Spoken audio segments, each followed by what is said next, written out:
session organized by the WIT group.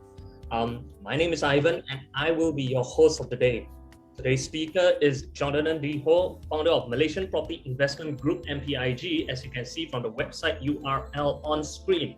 And of course, for today's session, he will be sharing his insights on property investment goals, high return of investment. Oh, let me get back to that screen, so sorry about that. Right, he will be sharing his insights, property investment goals, high return of investment, or property value appreciation. Now, just to recap our housekeeping rules before we start, for all our guests present here today as well, kindly mute your audio and keep your video on so as to avoid any interruptions during the session. Now, if you have any questions, don't worry. You can drop it, if you're on Zoom, you can drop it via direct private chat to our team, either to me or to Wong, and we will ensure that it gets captured by our team so that we're able to post your questions to the speaker later on during the Q&A session.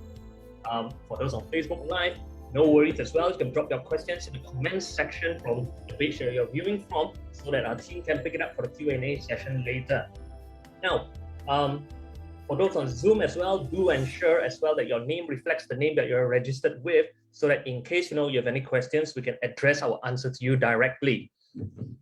Okay, a brief background about us as the organizer of today's session. WIT started in 2016 and our founders consist of a mortgage consultant and life planner, accounts and tax consultant, investment consultant, and of course a lawyer. Our objectives have always been to educate SME business owners with the right skill set and knowledge, be it financial, legal, operational, so that they are empowered to create profitability and maximize savings with the knowledge that we share. We have along the way as well partnered with experts in other areas and often collaborate with other guest speakers as and when we think they bring the right educational material to the table. And that brings us exactly to who we have today. Mr. Jonathan holds a master's degree in entrepreneurship and has been actively involved in the property market in Malaysia for more than 10 years. And as today, he is also a team leader in IQI with 100 real estate negotiators under his guidance.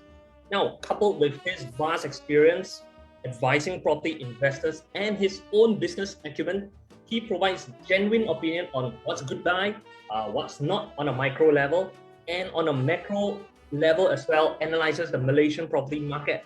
He too provides professional advice as earlier mentioned on his platform MPIG. Now, Jonathan has specifically requested that I don't introduce him too much and let his experience and his sharing do the talking for himself. So without further ado, let us welcome Jonathan. Jonathan, over to you. Hi, good afternoon, everyone. Thanks for coming, everyone, and spending your time over here for the 2 p.m. over your weekend. So it's very glad that I can share about what I actually wanted to share with everyone, and hopefully everyone can benefit from here. Okay, so let me share my slide for this moment. One moment. Okay, today we are actually going to talk about whether it's a high return of investment in rental yield or appreciations. So I think a lot of things that when a customer comes, when the agents also when they propose to you, but they will normally talk about what rental ROI, but they hardly talk about mention specifically whether is on the rental yield or actually on your appreciation. So this is something very important. Okay, so let me go to the next slide. Okay, so actually, what is ROI? For me, actually, ROI they can be categorized into few sector. One is actually on rental. Another one is actually on the price, the appreciations. And other than that, and we also can be factored into more complicated ones such as time and your time. Your model investments, total model you put into your investment, and also in the total package. But frankly, we don't need to make it so complicated. Okay, so if let's say your strategy is more on rental, then we focus on rental. If let's say you are more focused on the bigger junk, which is on the appreciation, that's something that we can look into it.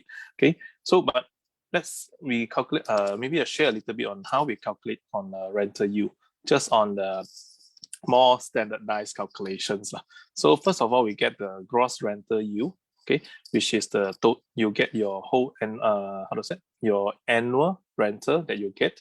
So let's say you rented out your unit at 2,000, so you use 2,000 times 12 months because we are getting an annual rental, so which is come to about 24,000. So you divide it by your property price. Let's say your entry price for your property is about 500,000. So you use 24,000 divided by 500,000 times hundreds. So when you get the answer, that's your rental yield. Okay. So frankly, rental yield in Malaysia, we have a we have a reference. Okay. So some of the countries saying that they must get 10%, but because in European countries, they actually have a lot of taxes, all these things. So may not be a right guideline for us in Malaysia. So our Malaysia taxes is not as high as in European countries or even US, all this. So for us, okay, in Malaysia, generally a rental yield of at least 4% is actually considered good enough. Okay, so in general, I think some of the property now even lesser than 4%. Okay, because in especially now COVID, a lot of property they can't really getting a good rental. So of course we can't put rental at current period as a reference because this is something we unexpected. Okay, COVID thought has been 2 years from now since 2 years ago. So I think by this year end or early next year, the whole economy shall resume and recover. Because now currently if you can see last week, a lot of people sharing outside. The mall is so full of pack of people. Thought I'm not going out, but seeing the trend now is actually people started to come out. So meaning that business is started to getting back. Okay, and of course, if link it together, indirectly the whole economy is slowly recovering. So this is something very it's a very good sign for everyone. Of course, take away the what is happening in COVID, but then it's good in terms of Malaysia economy, because if we continue to be MCO and lockdown for another 3 months, I would say Malaysia really in deep trouble, because all business now is stagnant for the past few months. So it's a very, very big effect on our economy, because this is the third round already. So a lot of businessmen especially, in fact, I know quite a number of business, they actually closed down straight away when the third MCO announced, because they know they already can't tahan anymore, because it's very tough for everyone to do that, going through 3 rounds, okay, without any income, but they have to pay for their stuff. So it's something very, very tough for the businessmen. Okay, so of course there are some industry they are earning a lot. So that's why we are looking at this. If by early next year the whole market shall be recovering, so your rental yield should get back to at least we'll say back near to what is the normal. Okay, so generally in Malaysia, a rental yield of at least 4% is considered good in Malaysia, because average is 3.72%. This is where I get it from iProperty, the articles. Okay, so this is a reference for every one of you to refer to. Okay, so if you can calculate, you get more than 4%, actually is considered good. But of course, better is cover everything, your loan, your maintenance fee. Of course, this is a very ideal situation. Okay, so okay, the next thing is actually on the high rental yield. Frankly, when you have a very high rental yield, indirectly it links to most likely it will cover your loan repayment. Okay, so it might cover your maintenance fee, all these things as well. So this is how, I think this is what every guru mentioned about passive income. Okay, so by doing that, actually it will pay off your mortgage loan and also maintenance fee, and also it might pay off your wear and tear maintenance as well. Here's why: when your unit rented out, let's say when the tenant move out, you might need to do some maintenance on the wear and tear, some repainting, some is on fixing certain things, and some renewal, redecorate your unit to get a higher rental. So this is something that we can you can earn extra during the whole tenancy period, and after that you refurbish your unit to get an even higher rental, because unit will get old. Okay, so you need to stand out indirectly, so your unit can fetch a higher rental, and also you can have a better tenant. This is something very, very important. Okay. Okay, so the next thing is on appreciation. So what do you mean actually on appreciation? It's actually, appreciation is a long term. Okay, so it can be factors by there are many factors affect on our appreciation, the price appreciation. So first of all, it's actually the property itself, whether the property itself have their own unique selling point. So when they have this, when completed, people started to like the facility, their management. Actually, all this is affected really. So when the community is very good, when you have good reputation, this is where your price is going to appreciate of your property. Okay, let's say maybe you're staying on a condo A, and the security is very good, the community is very nice, people really enjoy staying there. In fact, it's fully rented out. Okay, and those who own stay one very happy over that. So eventually your place will be very high demand. So this we're talking about the reputation. So when there's high demand, indirectly your price will appreciate, because why? The supply is more than the demand is higher than the supply. Okay, of course, secondly will be inflation.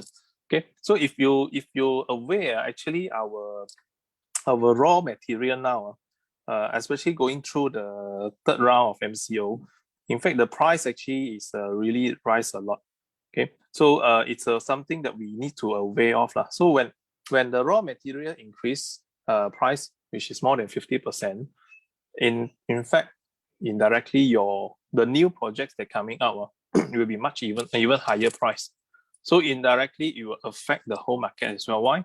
Because it brought up the area price as well. So of course the older property, the price will be appreciated as well, because the overall price will be affected. Okay, so inflation is one of it, and something maybe I'm not too sure whether you have heard about this one. It's called shrinkflation. Okay, something very new. Shrinkflation actually meanings if you're aware, like 10 years ago, okay, when you buy condo at 300,000, you can get maybe 1,000, 2,400 square feet. Example, okay. But right now, 300,000, what is the size that you can get? I don't think you can get 1,000 square feet nowadays, okay, for 300,000. So the standard, like let's say affordable home is somewhere around 800 to 850 square feet. So this is what you can get in 300,000 for the current market, or even smaller, those studio maybe like a 400-500 square feet, some even as small as 100 over square feet. I also heard before. So this is what we call shrinkflation, because why? Everything shrink. Same to our food. If you realize those let's say junk food, okay, junk food now, maybe the what's the thing? Okay, you can see their packing.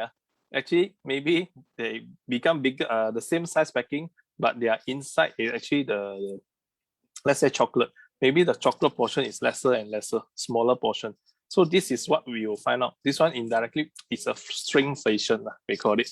So it's something they don't do it so obvious, because why? If they increase price, then you don't want to buy, even with the same portion. So what they can do, they'll remain the same price, reduce the portion slowly by slowly. So you not so obvious for everyone. Okay, so this is what it calls shrinkflation. So this one actually will affect us also, because why? If let's say you buy the property like 5 or 10 years ago, your size is about 1,000 square feet. So that time you're buying around 500 per square feet. Now you buy the new project coming out, 700 per square feet. Let's say same price, 500,000. But with 700 per square feet, you're only getting a smaller unit, smaller size unit. So do you think your unit will be even, with the price they actually will appreciate? Yes, it is, because we are going at 700 per square feet. So your property, let's say 1,000 square feet, you're going at like 700,000. Just an example. So this is how the price will appreciate. So of course, a lot of other things will be the new development booster. Okay, so what does this mean is actually, maybe there will be a new mall coming beside on your area. okay, which provide convenience, okay, and also maybe they have a new bigger plan on the surrounding. Their new township come to your site. So this is what the new development booster for the area. So another one maybe like the LRT, MRT. Okay, so now with the LRT3, MRT3, all this they coming in. So a lot of place actually their transport is getting much easier for them. So indirectly their price actually going up. So of course the like a HSR, this one is how does it? It's already abandoned. So it's actually affect a lot of buyer like those who in Nilai who bank on this factor. So you have to see lah whether the new development is it going to go through. If once they go through, they will boost your area price. Okay. So the last one put here is actually new demand in the surrounding. So what do I mean is actually here on example when they are a new college coming in. A new college coming in on your area. So means that this place they need a lot of place for the student to stay. Okay, so indirectly the demand of your place to stay is higher. So when the supply there is suddenly not enough, your price will go up. So all these, there are many factors on the appreciation. So when there are high demand on the area, for like students market, the rental is higher. So of course, this when you wanted to sell, you have a good factor to appreciate for your property. Okay, so we have many other demand. Maybe example, a new government sector come into your nearby your area. So more people going to stay around here, or new big international company come in on nearby your area. So this is just take an example like Subang 2. Okay, Subang 2, the Kuasa Land area. When the help going open a new university college over there, there's way higher demand on the rental. So and the price there actually appreciate in the end. Okay, so this is there are many different factors. So there are few more small factors I did not listed in, but you can see that appreciation, they can come in many ways, but it will always appreciate. This is the reason why in Malaysia, the property price actually you can say hardly decrease. Maybe there are some period decrease as a very small short period, but in long term wise actually it's always appreciation. Okay, the decrease is only because at that same period, example like COVID now, maybe there are certain area, a lot of people, especially investment area, those who only for rental, and people cannot rent out, they cannot pay, then of course got auction, all this coming out. So this is where the price going down. Okay, or maybe they wanted urgent sale, they need cash urgent. Only this kind of situation you will see the decrease of price, or unless no water supply, no electric supply, which is hardly happen. Okay, so that's why you can see in long term definitely the appreciation is there. It's only how much you're going to appreciate. Okay, because inflation is already factored in. So this is one of the things that is always going on, and you will always appreciate our property price. Okay, so let me give you another example. Let's say in Park Residence in BANGSAR South. So the right side is where the picture of the Park Residence. Okay, so this is in BANGSAR South, and this is one of the very early service apartment over there, a condo over there. Okay, so we compare about 12 years ago. This is where when they started to launching in 2009, and this is what I found it in the age articles. Okay, the average price that time is about 350 per square feet.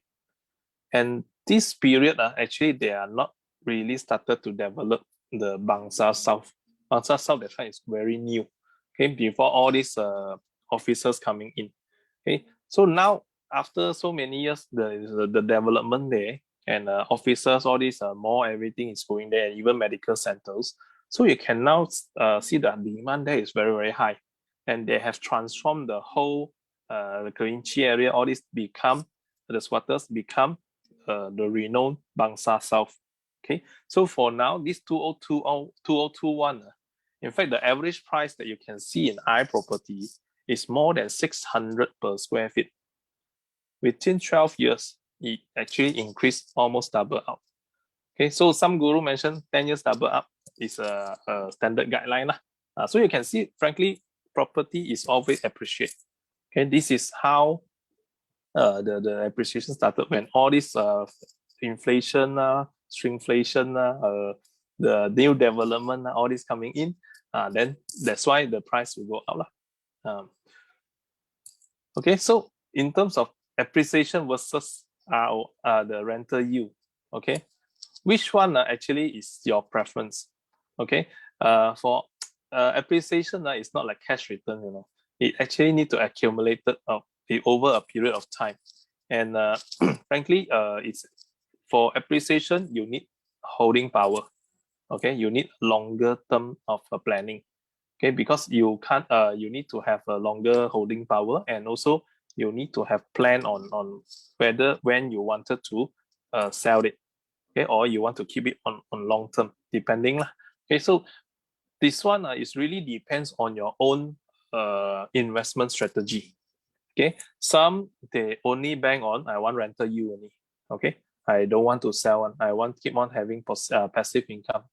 Every month got few hundred ringgit earning, then I happy already. Then that one, well, there are certain area lah. Example, that especially on the student market, the price may not be appreciated that much. Okay, but their passive, the rental yield is actually very good one because student. Okay, so that's why it really depends on your own investment strategy. But if let's say you're looking at the bigger chunk, okay, which is on the appreciation, this is where you earn a lot, and but you need to have the holding power to let the area build, how to say, the full potential of the area to appreciate. Then that's where your price is at the maximum level. Okay, so this is something different. You really need to hold for a few years at least, because when you see a lot of people don't realize that when agent tell them you're going to get this rental when completion, actually I tell you most of the time you won't get that rental, especially if they're comparing to the current market. Not for me, normally I advise the customer you will need to at least hold for 1 year first, the first year, because why? When completion the time, now most of the project easily 500 units and above. So if you cannot, when completion that time, I will say probably half of them, they are going to rent out. It's even worse for investment project. Probably the whole building is going to rent out. So you have so many units come out at the same time. Do you think you have the unique selling point to rent out? Or you are the same, how to say, do you think the tenant will choose your unit just because of you have one more extra how to say, maybe washing machine? I would say actually sometimes the tenant also choose on the price. Okay, so frankly when they hand over the time, first of all you rent out as fast as possible. This is some of the, if you cannot hold this is there are few different investment strategy. So if you cannot hold, then you rent out fast, cheap for the starting. Okay, because why? You want to get return first for first year. Okay, then only second year when the building is already all fully rented out, that's where your price will go up. Because why? No more unit, not much unit left. Okay, then that's the time where you can raise your rental. Okay, because the supply is not there already. Okay, but the demand is there. So that's why the first year a lot of people will suffer. You can see when nowadays a lot of property when completed, they got auction out, because why? They can't rent out. They still wanted to hold. They did not plan to have the deficit for the 1 year. Okay, even a few hundred ringgit monthly they can't. So you must have this kind of idea because not always Sunday Okay, if you're lucky, then you rent out fast. If you're not lucky, you need to have that plan. So that's why for me, I was customer the first month when you get it, if not much effect, quick rent out as soon as possible at slightly lower price, just to rent out first. If a good customer, okay, just to rent out first, because when all the unit ready that time, it's very hard for you to rent out. Okay, you need to throw out even more. Maybe the price is even lower than your current price now. So when you get the customer at the first 2 months, you quick rent out, at least they can help you to pay for the 1 year. Okay, so this is some of the thing to do that. So you see, like back to this question, whether you are going for appreciation or rental yield, it really depends on your own strategy, your holding power as well, your planning. Okay, so there's no right or wrong on this. Everyone is different. Okay, everyone background is very different. So some if let's say you have a lot of holding power, they might playing a different game, different kind of game. Okay, they might just buy and sell property. So there's a different league already. So everyone have their own planning. So you must very my own advice is actually you must very clear on your own strategy, whether you are looking at just rental yield or appreciation. But of course, these two can come together. Okay, of course, these two can come together, but you need to know your own strategy first before you go into that. Okay, so you must prepare all these things. So this is what I can share for these sessions. All right. So this is frankly the for my own strategy. Okay. Of course, looking at the bigger chunk will be the appreciation, because this is one you later when the market getting better, you're able to sell, you get more cash, and this is how we reinvest into the market again, getting a better property or maybe a few more property, something we can increase our wealth faster. Okay, so this is of course I mean Chinese education. Last time, all parents ask us buy house, must buy house. Even my marriage also, I have to buy house first. so I think this is a very strong culture lah. I think it's good.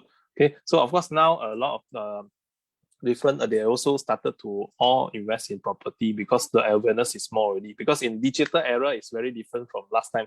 Last time we only read from newspaper, and also depends on our exposure and also parents' education. But now everything online, so more transparent. So you have to be more careful also, because a lot of guru teaching this and that, and just thinking of, yes, it's good one actually to learn, because why? Through the learning from guru, it reduce the speed of your learning, and also you will see a lot of error that they've done by them previously. Okay, but you also have to be careful. Okay, because when they start promoting project, of course they come to conflict of interest lah. Okay, so you need to know, because a lot of people, there are a lot of supporters. So when every 1,000 you need 1,000 agent go in, 1,000 buyer go into the investor go into the same property. So you will face the problem of later when completion, 1,000 investor going to rent out the unit. So all this you have to take into the consideration. Okay, so that's all for today's sharing. Okay, this is my contact. Okay, my name is Jonathan Lee Hall, and thanks to the ability to invite me to come to these sessions. All right, and really appreciate that opportunity. Okay, so my contact is 012 this contact. Okay, so of course I have my own website. Okay, which is mpighome.com. You're welcome to surf my website, and you can register for subscription as well. We'll update you. And the next one, actually, I have my own YouTube channels. So you can look in YouTube for Malaysia Property Investment Group, or maybe you type MPIG, you'll see this logo. So this is where you can subscribe, and also I will update some project info or analysis on that. All right. So thanks a lot, and I think that's all for my sharing now. Thank you very much, everyone. Back to you. Ivan, I think your sound haven't mute. All right, thank you, Jonathan. All right, I think that was a very educational session by Jonathan, and I'm glad to have you here with us today, Jonathan. Okay, moving on, there's just a few questions that I'll like to pick asked by some of the audience, and later on I got a question myself as well. First question right up is, I heard some agents or ID recommending renovation to increase rental. How true is that, and how much higher rental can I charge compared to units beside me? Do tenants actually consider that? Yes. Of course, if let's say for me as let's say I'm a tenant, I will choose a better ID unit if let's say the price may be different, not too much. Okay, or maybe I have my own budget, but of course this kind of group of tenant will be much lesser, but will be much more qualities because they choose quality than normal unit. So they're more willing to pay higher rental. So it's very subjective. Like I said, this is a subjective question where it's your own investment strategy. Whether you're willing to fork out the how to say a big chunk of money into the interior design, or you want to do a standard renovations, or you want to do a different time, which is you using some of my investors, they buy second-hand furniture as well.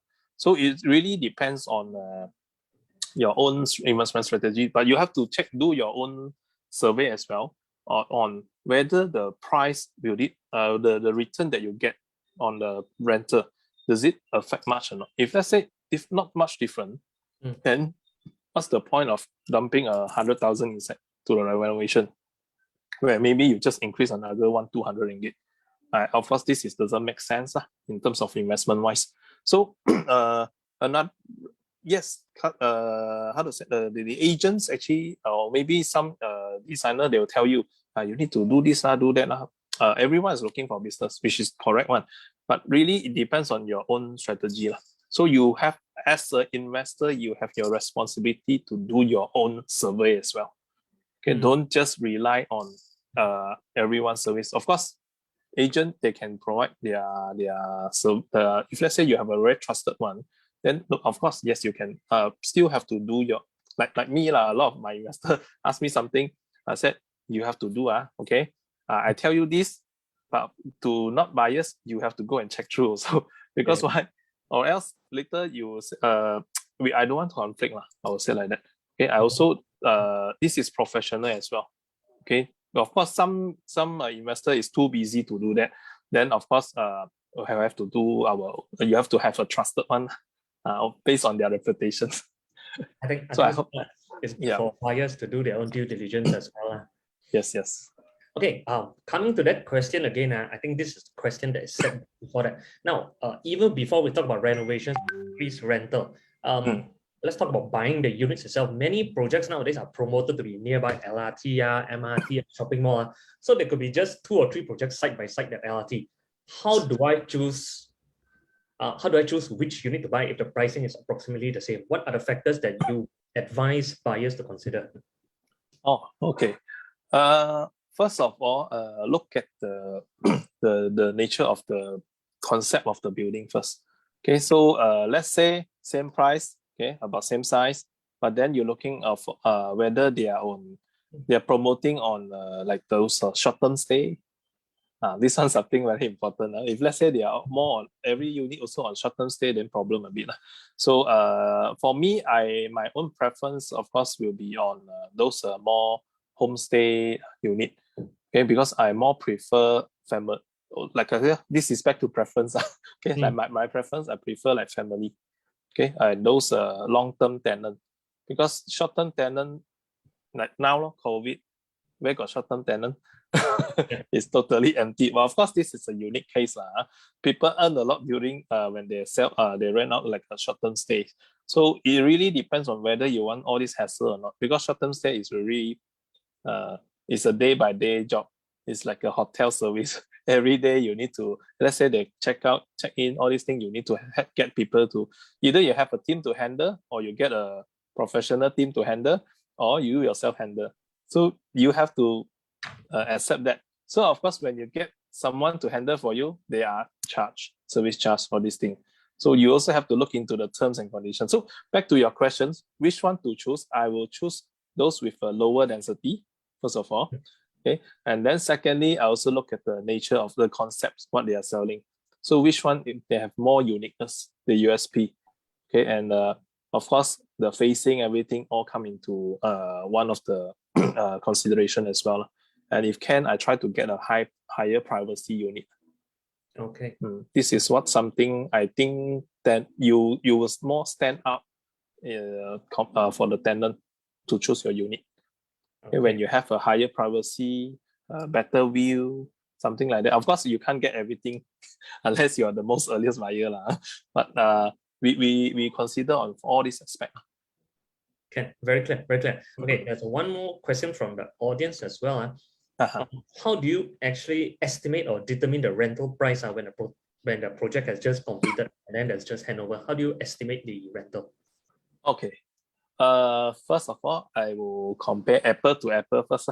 Okay, you cannot compare an apartment price with a condo price. So we will compare apple to apple. Let's say about same standard service apartment. Okay, nearby. Okay, then we will look into their pricing. So of course, the newer one we might, if let's say we are more modern, we have more facilities, the price will be slightly higher. Okay, but then still back to one question: how much is the owner willing to accept for the renter? Let's say I'm the owner, like I said, I don't mind to reduce for the first year because I want my tenants, I want to get my return fast for the first year. Okay, so I will rent out as soon as possible, maybe 200 or 300 below what I expected. I don't mind for the first year. Second year, when the condo become like fully filled, that's where my price will go up. Then I will rediscuss with the tenant, or maybe I get a new tenant with a higher return. So all these have to take into consideration. So I think you will answer your questions on that. Can. Now, coming to when you say answering my question, I have got one question. This is just my question, and I promise this will be the last question for today. No problem. Now, what advice would you give to young people who just probably stable in their work in their mid-20s, and they're considering to buy their first property? Should they actually consider an area with high rental area, or an area with they actually want to stay? Because there's for young people where they can afford to just buy one house, and then we know the trend right now is where people may want to upgrade, maybe as long they have a family or they have kids and stuff like that. Should they consider somewhere where they say, this is actually some place I want to stay, even though I want to upgrade in future? Or should I just force myself to stay at a place where, well, this place has good rental yield or good appreciation, although it isn't really the place that I want to stay first, but maybe it's easier to upgrade in future by dumping this property or renting out? What is your advice on that? Okay, I hope this frankly, I hope got someone teach me this when my time, because if got someone teach me the time, I maybe can earn more. So but my advice is actually, if can, when you buy actually a property, is also consider investment. All right. So if let's say you are not urgently to live alone outside by yourself, or you are not like married, you need a home, or how to say, or it doesn't mean that you must have your own property, then I will advise that go for investment first. Yes, because we need to earn earlier. Okay, whereas when like my age is already almost 40 already this year. So my loan actually only can rent up to 30 years.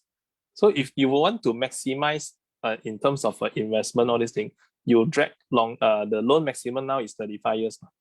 So it will reduce your tenure monthly repayment. So this is how we have to consider all these factors.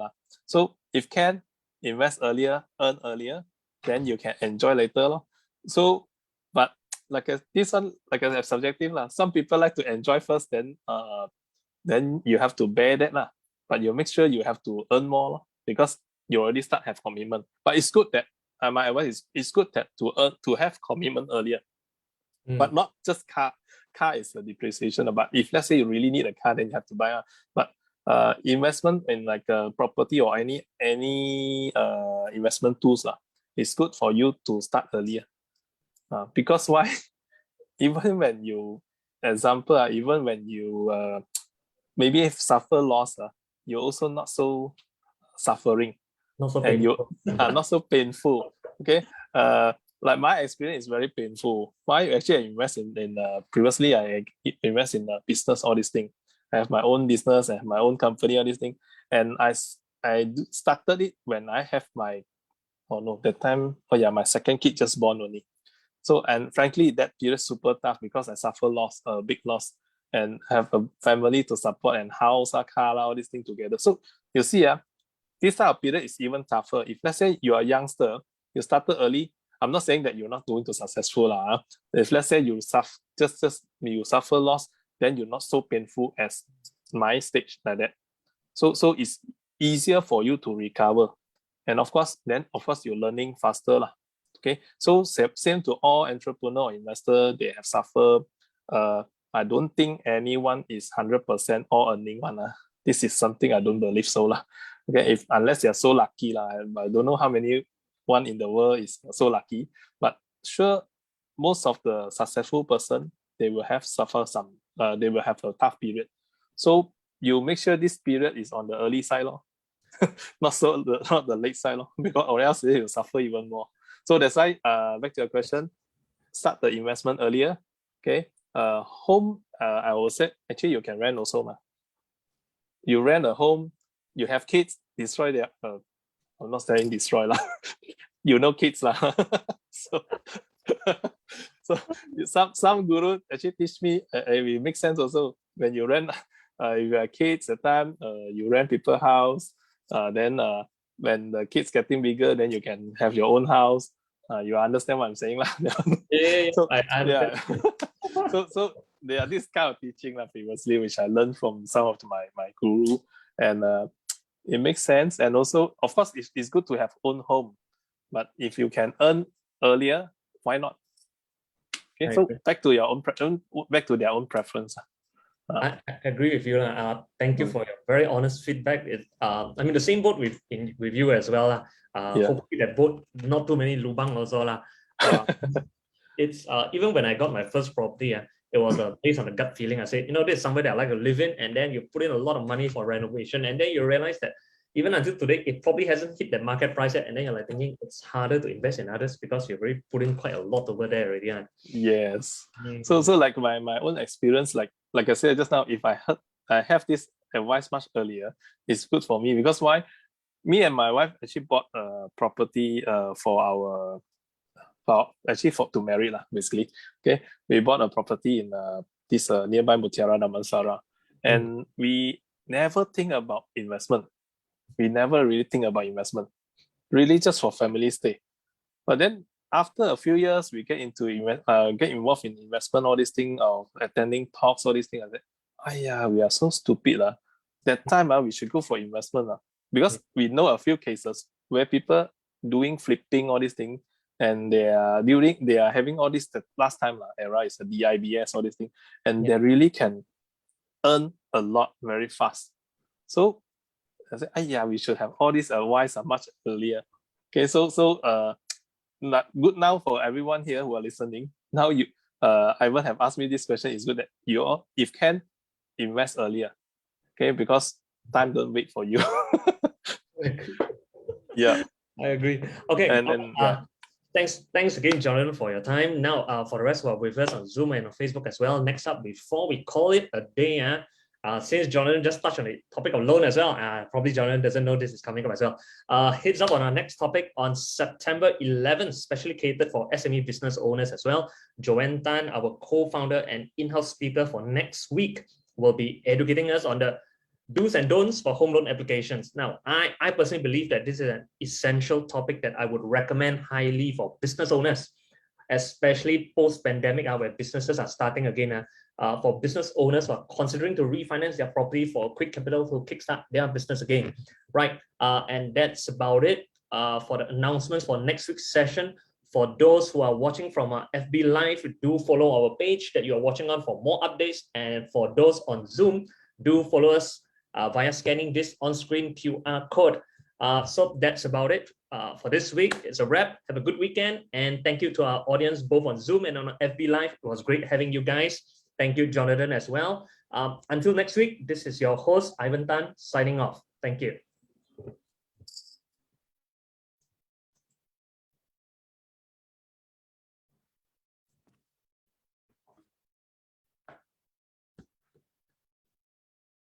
Oh.